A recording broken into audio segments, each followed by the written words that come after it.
mi? Öyle beni bir kaldırın. Ben de buraya kalmıştım.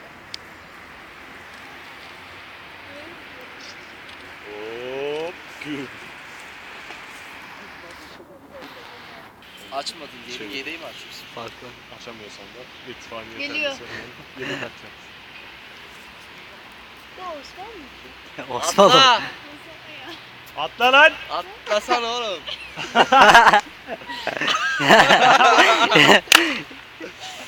İt abi it.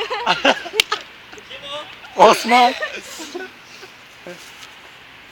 İzlemek var. Oh. Erken açıldı. O bir kırdı ya yani. Abi tutamıyor lan. Çok kaslı. Çok fazla. Kırdı kırdı.